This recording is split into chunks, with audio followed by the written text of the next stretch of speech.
नमस्कार दोस्तों, मैं B R Chaudhary, assistant professor in history, government PG college Suratgarh. हम भारतीय इतिहास पढ़ रहे थे और आज मध्यकालीन भारतीय इतिहास का बहुत ही महत्वपूर्ण टॉपिक डिस्कस करने वाले हैं और उस टॉपिक का नाम है मुगल काल। देखिए, मुगल काल जो है बहुत लंबा टाइम पीरियड है, बहुत सी बातें इसमें जो हमारे एग्जाम में आती है।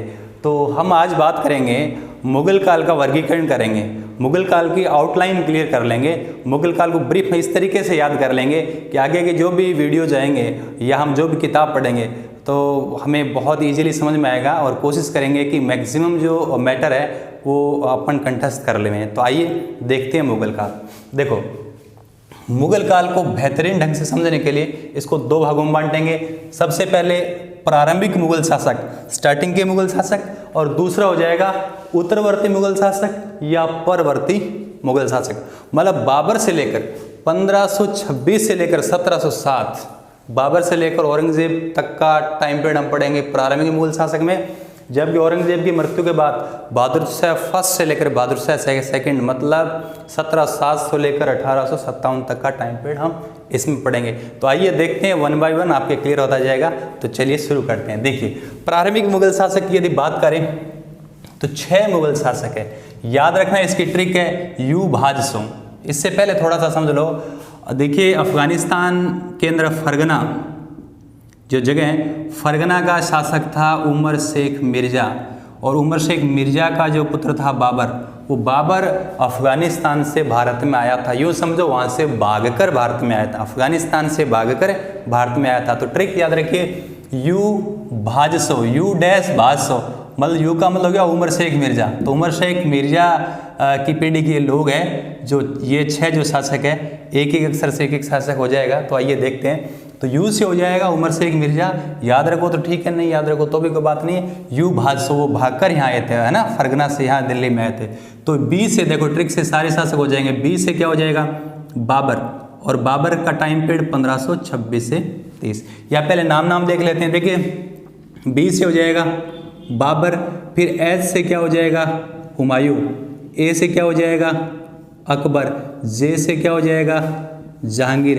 अब ध्यान रखना, एस एच दोनों को साथ अंडरलाइन कर रखी है। एस एच से क्या हो जाएगा, शाहजहां, और ओ से क्या हो जाएगा, औरंगजेब। तो यू भाजसो, बाबर, हुमायूं, अकबर, जहांगीर, शाहजहां और औरंगजेब। अब इनका टाइम पीरियड देख लेंगे, इजी है। बाबर 1526 से 1523, हुमायूं 2 अलग अलग टाइम पीरियड में गद्दी पर, है ना, बैठता है। तो पहले 1530 से 40 और फिर 55 से 56, 1530 से 40 और 55 से 56।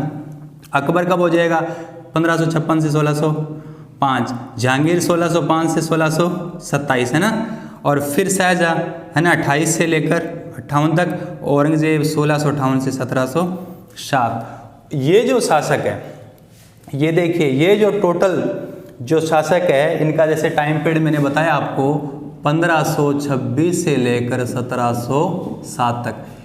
इस टाइम पीरियड में 6 शासक, ये बादशाह बेहद शक्तिशाली है, और बेहद शक्तिशाली है तो इनके टाइम पीरियड में, है ना, इनके साम्राज्य का लगातार विस्तार होता गया और साम्राज्य सुदृढ़ होता चला गया। तो ये जो बादशाह टोटल जो प्रारंभिक मुगल बादशाह थे, बेहद शक्तिशाली थे, जिस वजह से साम्राज्य का न केवल विस्तार हुआ बल्कि साम्राज्य सुदृढ़ होता चला गया। तो पूरे भारत पर उन्होंने कब्जा कर लिया था, वर्तमान का भारत, और उस टाइम वर्तमान का पाकिस्तान, अफगानिस्तान, कुछ हिस्सा, है ना, नेपाल वाला भी। तो ये पूरा जो बेल्ट था इन मुगलों के अंडर में था। 1707 तक हम आ गए। यदि बात करें औरंगजेब की, औरंगजेब के टाइम उन्होंने अपने पूरे भारत को 21 प्रांतों में बांट रखा था। तो इतना बड़ा भारत था। तो ये हो गए प्रारंभिक मुगल शासक।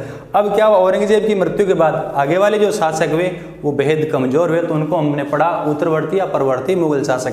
प्रॉब्लम यहाँ ये वाला तो सिंपल है, याद रह जाता है, और उत्तरवर्ती मुगल शासक है, वहाँ से नेट में तो फिक्स है सवाल। इन शासकों का क्रम देते हैं क्योंकि जल्दी है, जल्दी चले गए और ज़्यादा कुछ खास किया नहीं, इसलिए इनकी संख्या बहुत ज़्यादा है। टाइम पीरियड तो कम है लेकिन संख्या बहुत ज़्यादा है। इनका नेट में कालक्रम वाले सवाल बहुत आते हैं यहाँ से। आज हम बात करेंगे कालक्रम वाला, आपका एक भी सवाल गलत नहीं होगा और सब शासकों के क्रम वाइज आपको नाम याद हो जाएंगे। तो आइए शुरू करते हैं। देखिए, इनकी ट्रिक है बजे एफएम, बजे एफएम ए आ सा अब, बजे एफएम ए आ सा अब। तो बै से स्टार्ट हो रहा है, बै पर ही जाकर खत्म हो रही है ट्रिक। तो पहले से हो जाएगा बहादुर शाह फर्स्ट और लास्ट हो जाएगा बहादुर शाह सेकंड। चलिए आइए इनको देखते हैं। पहले बै से क्या हो जाएगा, बहादुर शाह फर्स्ट, फिर जय से क्या हो जाएगा, जहांदार शाह। देखिए पूरी ट्रिक हिंदी में है, दो जो अक्षर है वो अंग्रेजी में है और दोनों के बीच में दो ही अक्षर अंग्रेजी में ना, दोनों के बीच में मैंने दुआ लगा दी। इस दुए का ही राज कुछ बात करेंगे कि दुए से कौन से दो बादशाह बनेंगे। देखिए पहले बै से बहादुर शाह फर्स्ट हो गया, जय से क्या हो जाएगा, जहांदार शाह हो गया, एफ से क्या हो जाएगा, फर्रुखशियर हो गया।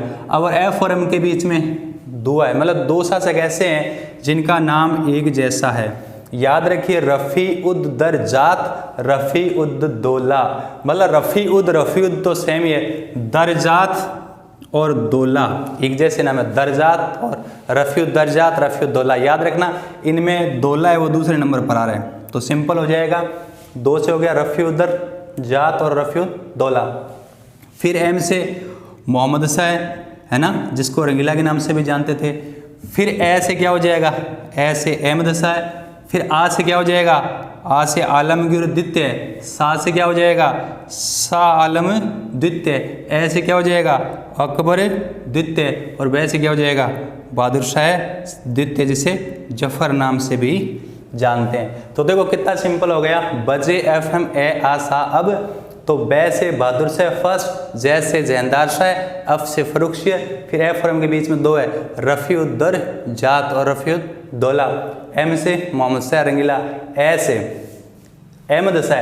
अब देखो आ से लेकर ये सा तक सब क्या है, सेकंड हो जाएगा। कैसे, आ से आलमगीर सेकंड, सा से शाह आलम सेकंड, ए से अकबर सेकंड, बै से बहादुर शाह सेकंड या बहादुर शाह जफर 1857। अब देखो इनका भी टाइम पीरियड देख लेंगे, बहुत ज़्यादा सिंपल है। बहादुर शाह फर्स्ट औरंगजेब की मृत्यु के बाद 1707 से 1712, जहांदार शाह 1 साल ही रहा था, 12 से 13, फर्रुखशियर 13 से 19। अब रफ़ी उद दरजात और दौला 3-3, 4-4 महीने शासक रहे थे, तो 19 में दोनों 19 में ही चले गए, तो ये दोनों 1719 1 साल के अंदर अंदर आकर चले भी गए।